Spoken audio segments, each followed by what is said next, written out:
Unafraid Show. It's your boy George Wrighster in the building. Y'all know I normally don't do live streams on Friday, but your boy was burning up. But it wasn't an emergency, so I didn't want to call it an emergency. But these are things that must be talked about. First thing, so who's playing scared?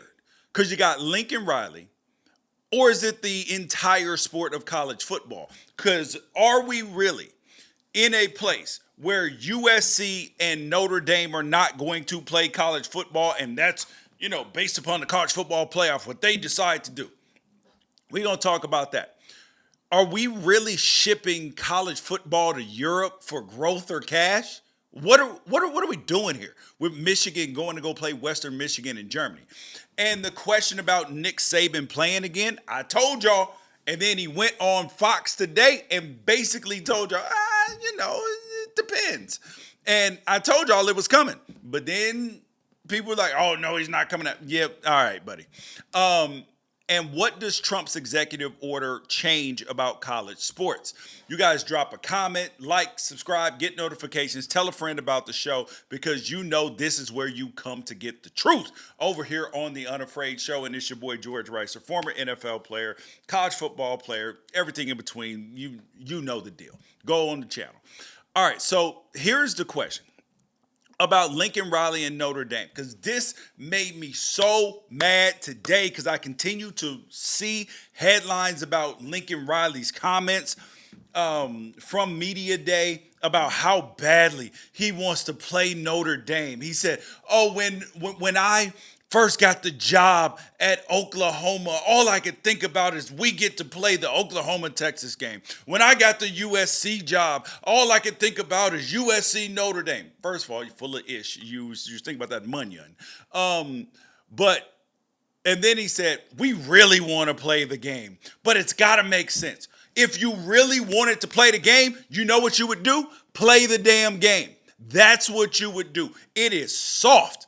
And this is why Lincoln Riley, as long as he keeps this up, will never win a national championship. Just like the same way that I told y'all, James Harden ain't winning a title until he changes something. Same thing with Lincoln Riley. Because I respect Lincoln Riley as a coach. There's no doubt that he's an offensive mastermind, what he's done with quarterbacks, Heisman Trophy winners, all of that stuff. You can't take it away from him. But what you can take away from him is that he doesn't understand truly what USC and Notre Dame really means.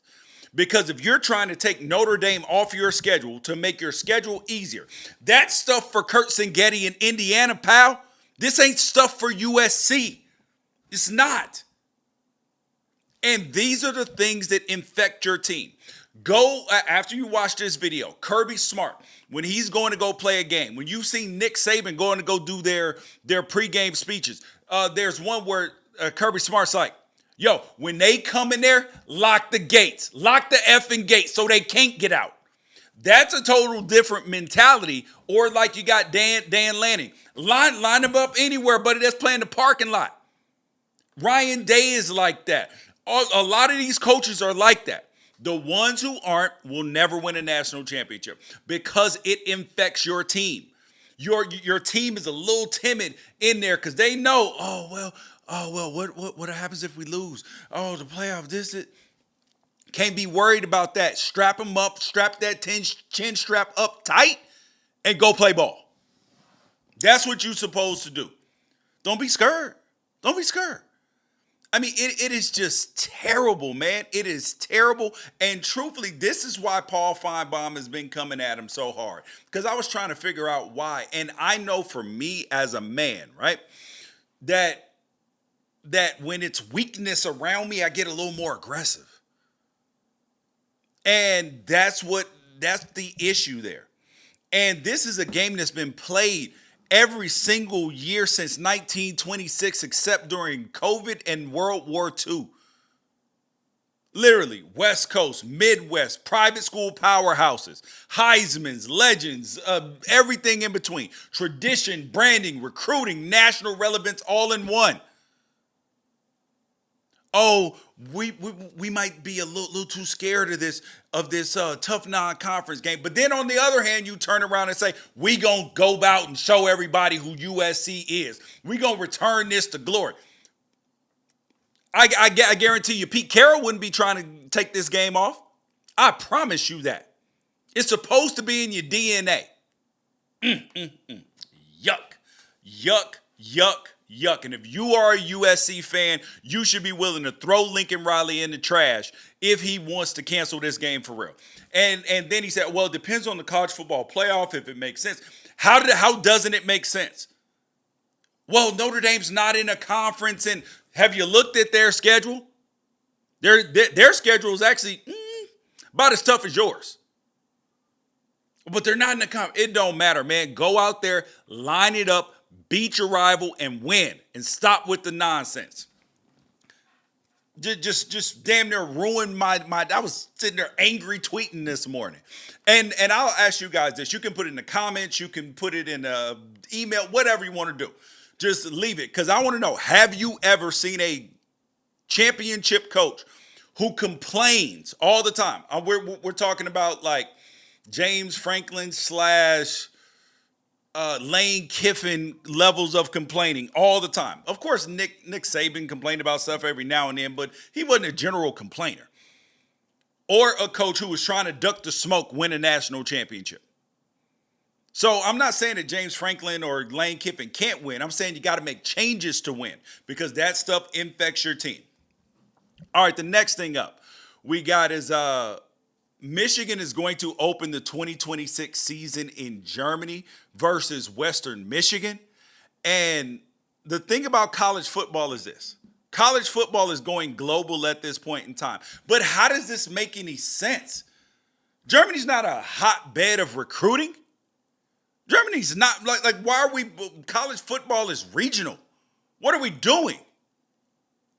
I can't think of any sense why a game played in Frankfurt or Munich against Western Kentucky. It'd be different if y'all were like, we gonna showcase the big game and put it Ohio. No, actually, that would be even worse, putting Ohio State, Michigan there.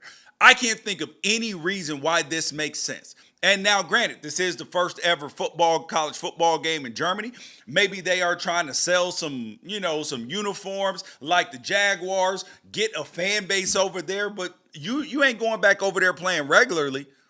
So how does this make sense? Yes, the NFL's played games in London, Mexico City, Germany, Brazil last year. But let's look at when this has happened in college football in general. You've had Notre Dame. They played Navy. They played Navy in Ireland, I think, in 23, 20, and 23 and 12. You've had Cal versus Hawaii in 2016. That was in Australia. Penn State and UCF have played over the pond. You had Georgia Tech and Florida State. You've had it. But how does this make any sense aside from the alumni and fan bases getting to take a trip? How does this go toward the bottom line? And this is at the same time where college budgets are being cut, people are being laid off. Why are we taking a nonsense trip that's just going to cost significantly more money? Please, somebody tell me in the comments how this makes any sense. Because I don't see it at all why Michigan playing Western Michigan in Germany is good for college football. That idea needs to be balled up, thrown in the trash. That's where it needs to go. And this is why I said it wasn't an emergency podcast, but it was a damn near emergency. I think that we gonna brand that. Instead of just calling it emergency podcast, because everybody does that. And when it's an emergency, we will emergency. But this is damn near an emergency, or this is I'm so pissed off, we got to talk about this sort of thing. The third thing that we got to talk about is Nick Saban. So he went on Fox News today, and he talked about if he was going to return to coaching, because he went on there. And remember, on this program, I told y'all that Nick Saban was likely coming back to college football. And people told me I was crazy. Then you had Greg McElroy repeat it, that he heard it from somebody else. Maybe he did. And he said, I don't think it's going to happen. People interviewing his daughter, he ain't going to do it. And then he sat his face on Fox News today and said, Oh man, I didn't think about that till 2 days ago when Miss Terry asked me to basically vacuum the whole downstairs, and I was like, yo, I had a better job than this at first. I didn't have to do this. And then he went on to say, at this point in time, there is not a job that is, that even would be of interest. There's no job that I know about that would even be of interest. That's not a no. Do you know what that is? I'm waiting to see what is going to open up. So then the question is, for 72-year-old Nick Saban, is why would this matter? Because he said, for him, I believe it would have to be the right opportunity. Because Urban Meyer said he was done coaching too. He came back. Nick Saban said he wasn't leaving Miami. He left and went to Alabama. But the question is, where would Nick Saban go? I believe that obviously LSU's a possibility depending on what happens with them this season. Alabama, but Kalen DeBoer would have to vanish. He would have to go to the NFL for that to be a possibility. Florida could potentially open up. Florida State could potentially open up. You could have Texas open up if Sark goes to the NFL. But the most intriguing one that I would laugh, that I would get big jokes out of, is Auburn. Because Auburn definitely may open up again. But would he be willing to turn his back on them Alabama people who love him so much and go down and put on that orange and blue? Oh, God, I would cry real tears. Now, if he does come back, I will be happy for him. Or maybe Notre Dame if Marcus Freeman went to the NFL. But another interesting one is USC, but I don't know where Lincoln Riley would go. I don't think that there's any way he could get an NFL job after this season, no matter what happens. So, yeah, and he'll be there. They're not firing him. So, yeah. All right, the last thing we got to talk about is Trump's executive order, because he signed an executive order on saving college sports. And it's about protecting NIL.